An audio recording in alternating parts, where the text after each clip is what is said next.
తన పేరుతో సైబర్ నేరగాళ్లు నకిలీ ఫేస్బుక్ ఖాతా సృష్టించారని హైదరాబాద్ సిపి సజ్జనార్ తెలిపారు. ఆపదలో ఉన్నానని డబ్బులు పంపాలని మోసపూరిత మెసేజ్లు పంపిస్తున్నారని చెప్పారు. ఇప్పటికే ఓ స్నేహితుడు నిజమని నమ్మి 20,000 పంపి మోసపోయారన్నారు. డబ్బులు పంపాలని వచ్చే మెసేజ్లు ఎవరూ నమ్మొద్దని విజ్ఞప్తి చేశారు. అనుమానాస్పద లింకులు, మెసేజ్లు, వీడియో కాల్స్ వస్తే బ్లాక్ చేయాలని సూచించారు. ఆయా సైట్లు బ్లాక్ చేసి పోలీసులకు ఫిర్యాదు చేయాలన్నారు. సైబర్ మోసాలపై 1930 హెల్ప్ లైన్ లేదా వెబ్సైట్లో ఫిర్యాదు చేయాలని కోరారు.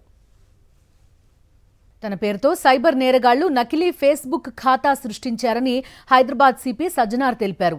ఆపదలో ఉన్నానని డబ్బులు పంపాలని మోసపూరిత మెసేజ్లు పంపిస్తున్నారని చెప్పారు. ఇప్పటికే ఓ స్నేహితుడు నిజమని నమ్మి 20,000 పంపి మోసపోయారన్నారు. డబ్బులు పంపాలని వచ్చే మెసేజ్లు ఎవరూ నమ్మొద్దని విజ్ఞప్తి చేశారు.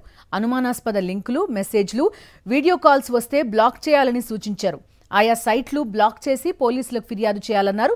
సైబర్ మోసాలపై 1930 హెల్ప్ లైన్ లేదా వెబ్సైట్లో ఫిర్యాదు చేయాలని కోరారు.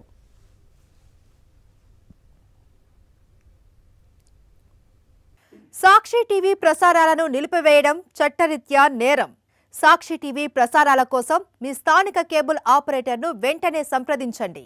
DTHలో, ఇంటర్నెట్లో కూడా సాక్షి టీవీ ప్రసారాలను వీక్షించవచ్చు.